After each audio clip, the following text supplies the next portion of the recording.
اچھا جی، دوسری صورت کہ جب سوال ایسی چیزوں کے بارے میں ہو، ایسی بے مقصد لایانی چیزوں کے بارے میں ہو کہ ان میں مشغول ہونا مناسب نہ ہو، مشغول ہونا مناسب نہ ہو، ٹھیک ہے، تو مفتی کو حق پہنچتا ہے کہ اس کے جواب دینے سے بھی رک جائے، اس کے جواب دینے سے بھی رک جائے، ٹھیک۔ حضرت عبداللہ بن عباس سے روایت ہے، وہ کہتے ہیں کہ میرے اصحاب رسول صلی اللہ علیہ وسلم سے میں نے رسول اللہ صلی اللہ علیہ وسلم کے صحابہ رضوان اللہ اجمعین سے بہتر لوگوں کو نہیں دیکھا، ٹھیک، بہتر لوگوں کو نہیں دیکھا۔ انہوں نے رسول اللہ کی پوری زندگی میں صرف 13 سوال کیے، رسول اللہ کی پوری زندگی میں صرف کتنے سوال کیے؟ 13 سوال، اور وہ قرآن میں موجود ہے، اور وہ سوال بھی انہی چیزوں کے بارے میں کرتے تھے جن سے ان کو نفع میں پہنچتا تھا۔ کیا پہنچتا تھا؟ جن کا تعلق عملی زندگی کے ساتھ ہوتا تھا، ٹھیک ہے، لایانی سوال وہ نہیں کرتے تھے۔ کہتے ہیں حدیث مرفوع میں یہ بات آئی ہے، یہ بددعائی ہے یہ رسول اللہ صلی اللہ علیہ وسلم کی طرف سے۔ کیا بددعائی؟ کیا بددعا ہے؟ ہلک المتنطعون، ٹھیک، بے جا تشدد کرنے والے ہلاک ہوں، بے جا تشدد کرنے والے۔ کہتے ہیں بعض مفسرین نے اس کی تفسیر کی ہے ان لوگوں کے ساتھ کہ جو لایانی چیزوں میں بہت زیادہ مشغول ہوتے ہوں، لایانی چیزوں میں بہت زیادہ مشغول ہوتے ہیں، ٹھیک، اور وہ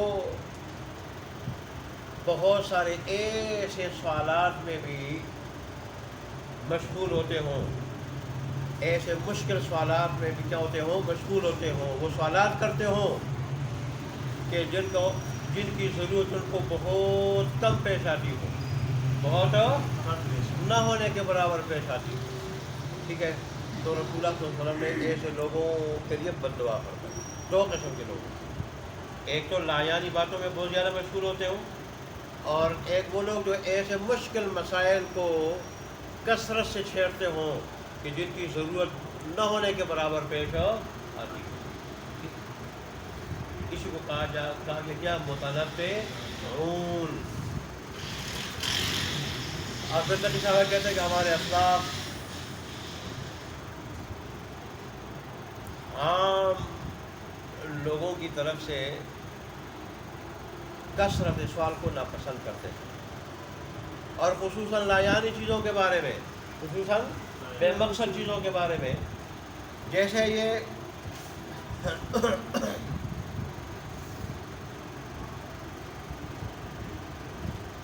احمد بن حبان قطعی کہتے ہیں کہ میں ایک مرتبہ امام احمد بن حنبل رحمۃ اللہ کے پاس گیا تو میں نے ان سے کہا کہ کیا میں چولہے کے پانی سے وضو کر سکتا ہوں؟ انہوں نے کہا میں اس کو پسند نہیں کرتا۔ میں نے کہا کیا لوبیا کے پانی سے وضو کر سکتا ہوں؟ انہوں نے کہا میں اس کو پسند نہیں کرتا۔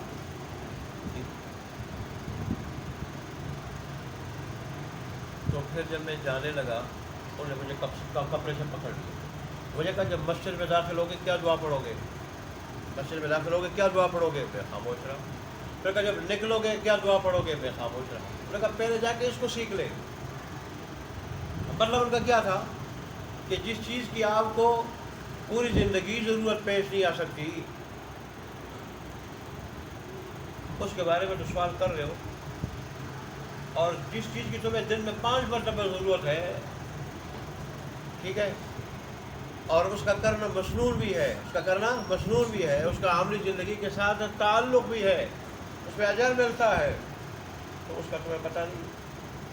ایسے کسی نے اسے یاجوج ماجوج کے بارے میں پوچھا، انہوں نے کہا اچھا اس کے علاوہ باقی علم کو بڑا سمجھ بیٹھا، تو بڑا سمجھ بیٹھا، وہ ختم کر لیا، تو نے سمجھ گیا سارے کے سارے علم کو، اب اس کے بارے میں تو جو ہے وہ سوال کر بیٹھا۔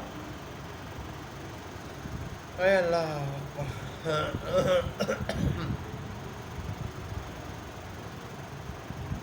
اور ان سے لعان کی کسی مسئلے کے بارے میں پوچھا گیا، انہوں نے کہا اللہ تجھ پہ رحم کرے، اس مسئلے کے بارے میں پوچھ، اس چیز کے بارے میں سوال کر جس میں تو مبتلا ہے، جس میں تو مبتلا ہے، جس کی تجھے ضرورت ہے۔ ایسے ہی علامہ شامی رحمۃ اللہ علیہ فرماتے ہیں کہ یہ سوال کرنا کہ کیا لقمان نے حکیم اور ذوالقرنین اور ذوالکفل یہ انبیاء تھے یا نہیں، انبیاء تھے یا نہیں؟ ٹھیک، ایسا سوال کرنا مکروہ ہے، ٹھیک، اور چاہیے کہ انسان ایسی چیز کے بارے میں بھی سوال نہ کرے جس کی اس کو ضرورت نہ ہو، جس کو ضرورت نہ ہو۔ مثلا جبرائیل امین کیسے نازل ہوتا ہے؟ جبرائیل امین جب نیچے نازل ہوتے ہیں تو کیسے نازل ہوتے ہیں؟ ٹھیک، کیا ان کو اپنی اصلی صورت میں رسول اللہ صلی اللہ علیہ وسلم نے دیکھا؟ اصلی صورت میں رسول اللہ نے ان کو دیکھا، اور جب رسول اللہ صلی اللہ علیہ وسلم ان کو انسان کی شکل میں دیکھتے تو کیا فرشتے کی، کیا وہ فرشتہ باقی رہتے؟ جب انسان کی شکل میں دیکھتے پھر فرشتے باقی رہتے؟ کون؟ جبرائیل امین۔ جنت اور جہنم کہاں ہیں؟ جنت اور جہنم دیکھو بظاہر یہ تو آپ کہتے ہیں کہ ضرورت کی چیزیں ہیں، ٹھیک ہے، ہم لوگ یہ سمجھتے ہیں نا کہ اس کے بارے میں سوال کرنا نیکی ہے، کیا ہے؟ نیکی ہے، اور یہ ضرورت ہے، اجر ملے گا، لیکن کہتے ہیں کہ علامہ شامی کہتے ہیں کہ اس کے بارے میں سوال نہیں کرنا چاہیے، سوال نہیں کرنا چاہیے، مناسب نہیں ہے۔ اور قیامت کب ہوگی؟ عیسیٰ علیہ السلام کب نازل ہوں گے؟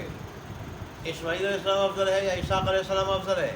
ان دونوں میں ذبح کون ہوا تھا؟ ذبح کون ہوا تھا؟ ذبح کا واقعہ کس سے پیش آیا تھا؟ عائشہ صدیقہ رضی اللہ عنہ افضل ہے یا حضرت فاطمہ رضی اللہ عنہا افضل ہے؟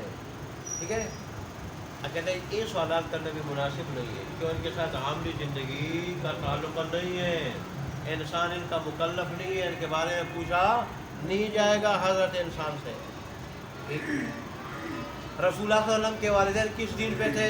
کس دین پہ؟ پوچھے لوگ نہیں پوچھتے، کس دین پہ تھے؟ اچھی اچھی باتیں، اور آپ لوگ اس میں کوئی چلا گیا، کوئی جا رہا ہے، اور کوئی پہ کیا ہے ایسے کا پیپر دے رہے ہیں، ایسے کا۔ میں نے اس کو سنائی صبح، میں نے کہا تم ایسے فضول لوگ ہو کہ تم دنیاوی تعلیم کو دینی تعلیم پہ ترجیح دیتے ہو، خدا کا شکر نہیں ادا کرتے ہو کہ تمہارے اللہ تبارک و تمہاری چانٹی کی انتخاب کیا ہے دنیا سے اٹھا کے، اس کے لیے تمہیں منتخب کیا اللہ تبارک و تعالیٰ نے، پھر علم کے بعد تمہیں افتاء کے لیے منتخب کیا ہے، اور ایسا کرتے ہو، کیا کہے یار؟ ہائے اللہ۔ اور ابو طالب کا دین کیا تھا؟ امام مہدی کون ہے؟ امام مہدی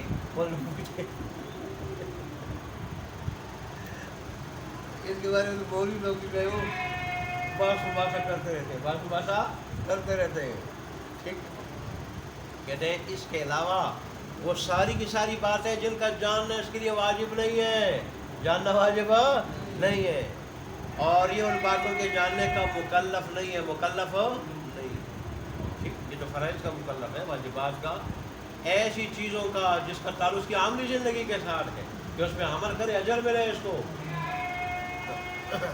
تو دوسری حالت ہوئی کون سی؟ پھر میں نہیں پوچھوں گا۔ تیسری حالت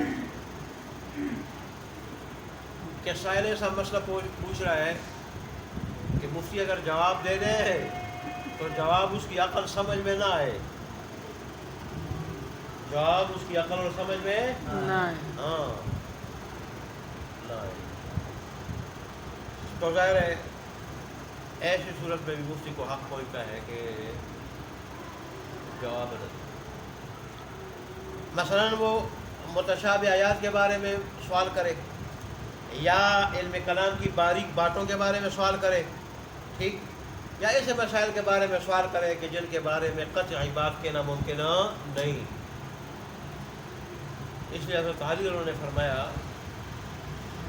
کہ لوگوں کے سامنے ایسی باتیں بیان کرو جو لوگ سمجھیں، جن کو لوگ سمجھ سکیں، جو لوگوں کی سمجھ میں آ جائے، ایسی باتیں کہو جو لوگوں کی سمجھ میں نہ آئے، عام لوگوں کی سمجھ، عوام، تو ان کے سامنے ایسی باتیں نہ کہو جو ان کی سمجھ میں نہ آئے۔ ظاہر ہے اگر تم ایسی باتیں کرو گے لوگوں کے سامنے دین کی جو ان کی سمجھ میں نہ آئے، ممکن ہے کہ وہ ان باتوں کا انکار کر دے، ان باتوں کا، ٹھیک، تو ظاہر ہے ان باتیں اگر ضروری ہو، ان باتیں اگر کیا ہو، ضروری ہو، تو ان کے انکار سے کیا لازم آئے گا؟ کفر لازم آئے گا۔ کیا لازم آئے گا؟ کفر لازم آئے گا۔ یہی مطلب ہے، کیا تم چاہتے ہو کہ وہ اللہ اور اس کے رسول کو جھٹلائے؟ اللہ اور اس کے رسول کو قطعی اور یقینی بات کا انکار کر دیں گے تو یہ اللہ اس کے رسول کا جھٹلانا ہو جائے گا نا، اور اس سے ان کا نقصان کیا ہو جائے گا، دار اسلام سے نکل جائیں گے۔ اے اللہ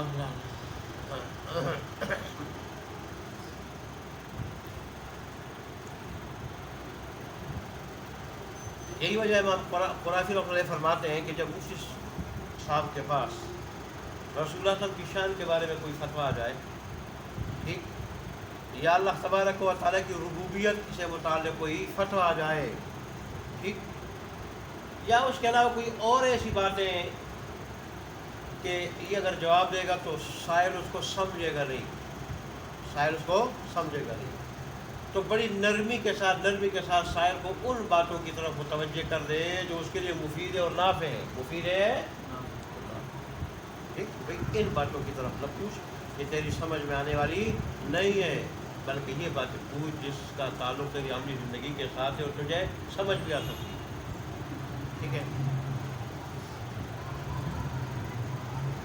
اور ایسی باتوں کے بارے میں صاف انکار کر دے کہ بھائی ایسی بات کا جواب میں تجھے نہیں دیتا، اس لیے کہ تیری سمجھ میں آنے والی نہیں۔ آگے اس کے بارے میں کچھ واقعات انہوں نے ذکر کیے ہیں کہ امام شافعی رحمۃ اللہ علیہ جب حلب میں قاضی تھے تو امام احمد بن حنبل رحمۃ اللہ علیہ سے انہوں نے مشرکین کے نابالغ بچوں کے بارے میں پوچھا کہ ان کا انجام کیا ہوگا، ان کا ہاں، تو اس پہ امام احمد بن حنبل رحمۃ اللہ علیہ نے امام شافعی رحمۃ اللہ کے صاحبزادے کو ڈانٹا اور کہا کہ یہ تو ان لوگوں کے مسائل ہیں جو کیا ہوں گمراہ ہوں، جو کیا ہوں گمراہ لوگوں کے مسائل ہیں، جن لوگوں کے دلوں میں کیا ہو گمراہی کی بیماری ہے وہ ایسے مسائل پوچھتے ہیں، تجھے ان مسائل کے ساتھ کیا تعلق ہے، ایسے مسائل کے بارے میں مت پوچھو۔ اور ایسا ہی سفیان ثوری رحمۃ اللہ علیہ کے بارے میں مشرکین کے بچوں کے نابالغ بچوں کے بارے میں سوال ہوا تو وہ بھی اس پہ بڑے غصے ہوئے اور پوچھنے والے کو کہا ہے بچے تو کیا پوچھ رہے ہیں، کیا مطلب کہ تو جو سوال کر رہا ہے یہ سوال بچگانا ہے بس پر لگ جاتا، اور ہم پوچھتے رہتے ہیں نہیں پوچھتے رہتے ہیں، اب اس کتاب کو ہم نہ پڑھتے ہیں، آپ جو ہے نا وہ چلے جاتے ہیں، پھر کیا پتہ چلتا ہے۔ آگے تقی صاحب کہتے ہیں کہ میرے والد صاحب ان کی بھی عادت تھی، خان کرے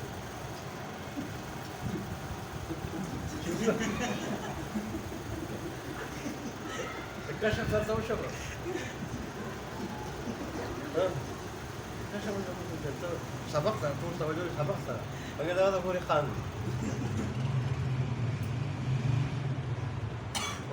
صوفیت کو سنو کہ کوفی نہیں چلتا، تو اگر تقی صاحب اپنے والد صاحب رحمۃ اللہ کے بارے میں کہتے ہیں کہ ان کی بھی عادت تھی کہ جب ان سے کوئی لایانی بات کے بارے میں سوال کرتا تو وہ جواب میں کیا کرتے ایک حدیث لکھتے، من حسن اسلام المرء ترکہ ما لا یعنی، ٹھیک، آدمی کے اچھے مسلمان ہونے کی اور عمدہ مسلمان ہونے کی نشانی یہ ہے کہ وہ لایانی چیز کو چھوڑ دیتا ہے، لایانی چیز کو کیا کرتا ہے چھوڑ دیتا ہے، اس کے بارے میں سوالات نہیں کرتا۔ کہتے ہیں پھر میں نے دیکھا کہ امام مالک رحمۃ اللہ علیہ کے کسی بڑے شاگرد نے بھی یہ بات ایک بادشاہ کے سوال کے جواب میں کہی تھی۔ بادشاہ نے سوال کیا تھا کہ قیامت کے دن جس ترازو میں اعمال تولے جائیں گے، ٹھیک، تو اس ترازو کے جو پلڑے ہوں گے وہ سونے کے ہوں گے چاندی کے ہوں گے، تو امام مالک رحمۃ اللہ علیہ نے اس خط کا جواب کیا کر دیا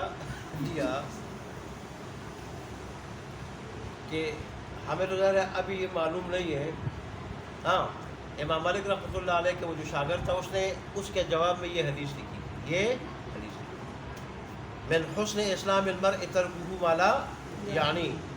بعض اوقات ایسے صوفیوں کی بات آدمی کو اپنی طرف کھینچ لیتی ہے، میرے ذہن اس طرف کیا ہے، ٹھیک ہے، کہ انسان کے بہترین مسلمان ہونے کی نشانی لایانی باتوں کو چھوڑنا، یہ حدیث لکھی، اور ساتھ یہ کہا کہ عنقریب تم وہاں چلے جاؤ گے اور پھر تمہیں پتہ چل جائے گا، عنقریب چلے جاؤ گے اور پھر تمہیں پتہ چل جائے گا۔ اور پھر جو وہاں لوگ موجود تھے ان سے پوچھا کہ پتہ نہیں اس نے کیا کہا تھا، اس نے یہ پوچھا تھا، میرے جواب میں یہ تھا۔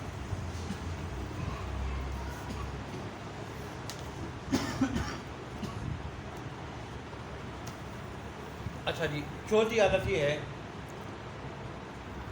کہ بعض فقہا نے منع کیا ہے مفتی کو چھوٹی حالت جو ہے فتویٰ سے روکنے کی، کہ بعض فقہا نے مفتی کو منع کیا ہے ایسے مسائل کے جواب دینے سے جو ابھی پیش نہ آئے ہوں۔ مثلا کسی مفتی کے پاس کوئی سائل آ جائے اور وہ کہہ رہے کہ یہ مسئلہ اس کا جواب دے دینا یا لکھ کے دے دینا، ٹھیک ہے، تو وہ اسے پوچھ سکتا ہے کہ بھئی ابھی پیش آیا ہے یا نہیں آیا، پیش آیا ہے۔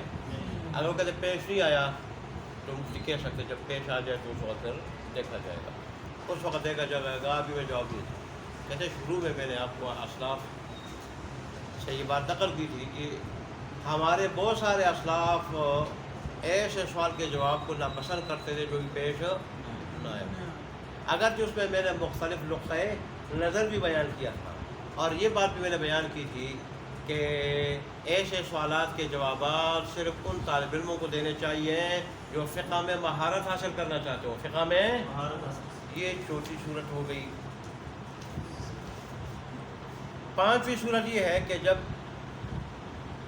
کسی مسئلے کا حکم مبنی کسی عرف پہ ہو، کس پہ ہو، اور وہ عرف جو ہے وہ کسی شعر کے ساتھ یا کسی قوم کے ساتھ خاص ہو، اور یہ مفتی بھی اس شعر سے نہ ہو، اس قوم میں سے نہ ہو، اور نہ ان کے عرف کو جانتا ہو، نہ ان کے عرف کو جانتا ہو، ٹھیک، تو یہ پھر کیا فتویٰ نہ دے فتوے سے، اور خاص کر پھر فتوے کا تعلق کس سے ہو، اقرار سے ہو، ایمان سے ہو، کس سے ہو، اور دیگر ایسی اور چیزیں سے ہوں کہ جن کا تعلق الفاظ کے ساتھ ہوتا ہے، جن کا تعلق کس کے ساتھ ہوتا ہے، وہاں حکم کا مدار کس کے ساتھ ہوتا ہے، الفاظ کے ساتھ، ٹھیک، جن میں لوگ طلاق کو بھی شمار کرتے ہیں، ٹھیک ہے، تو مفتی ایسی چیزوں کا جواب نہ دے، ٹھیک، مسئلے کا حکم مبنی ہو کس چیز پر، ٹھیک ہے، عرف پہ، ایسے عرف پہ کہ وہ عرف جو ہے کسی خاص شہر کا ہے یا خاص قوم کا ہے، مفتی نہ اس قوم سے تعلق ہے اس کا، نہ شہر سے، اور نہ اس عرف کو جانتا ہے، اور پھر اس کا تعلق بھی جو ہے وہ سوال کا تعلق ایسی چیزوں کے ساتھ ہے کہ ان کا مدار الفاظ پہ، ان کا مدار کیا ہو، الفاظ،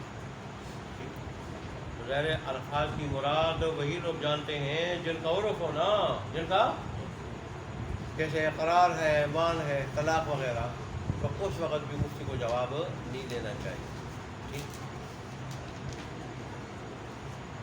جواب دے گا تو ظاہر ہے پھر کثرت سے غلطی کرے گا، کثرت سے۔ اور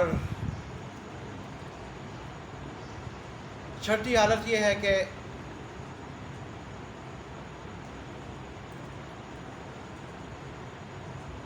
جب سوال مشکل مسائل اور شر پر مبنی مسائل کے بارے میں ہو، بات کیا ہو، مشکل مسائل کے بارے میں ہو اور شر پہ مبنی مسائل کے بارے میں ہو، ٹھیک، تو اس کے جواب دینے سے مفتی رک سکتا، اس کے جواب دینے سے مفتی رک سکتا، ٹھیک۔ اور ساتویں حالت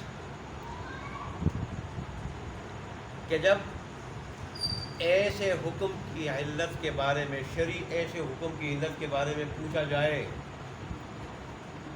کہ اس عبادت کا تعلق، ٹھیک، اس عبادت کا تعلق ایسی چیزوں کے ساتھ ہو کہ اس کا معنی عقل میں نہ آ سکتا ہو، سمجھ میں نہ آ سکتا ہو، ٹھیک، ایسے حکم کی علت کے بارے میں جب سوال ہو، ٹھیک، کہ اس کا معنی، اس کی حکمت، اس کی وجہ، ٹھیک ہے، وہ سمجھ میں نہ آتی ہو، یہاں صرف معنی کا لفظ ہے، میں نے کچھ بڑھا دیا آپ کو سمجھانے کے لیے، جس کی وجہ،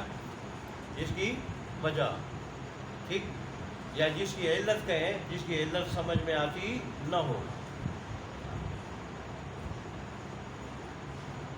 اس کا تعلق جو ہے وہ کیا ہو، امر تعبدی سے ہو، امر تعبدی سے ہو، ٹھیک، امر تعبدی کس کو کہتے ہیں، جس کی علت اور وجہ سمجھ میں آتی نہ ہو، اس کی حکمت اگر کوئی پوچھے جس کی حکمت سمجھ میں نہ آتی ہو، جیسے کوئی پوچھے کہ مغرب کی 3 رکعتیں کیوں ہیں، 3 رکعتیں کیوں؟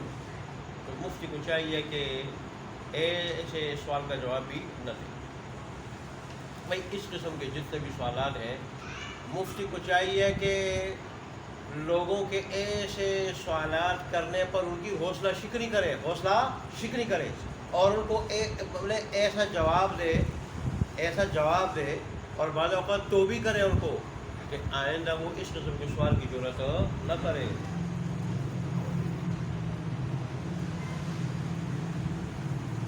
ایسی اگر وہ سوال ان اختلافات کے بارے میں ہو جو ہمارے کابرین میں ہو چکے ہیں، ہمارے اسلاف میں ہو چکے ہیں، ان اختلافات کے بارے میں ہوں تو بھی جو ہے مفتی اس کے بارے میں جواب نہ دے.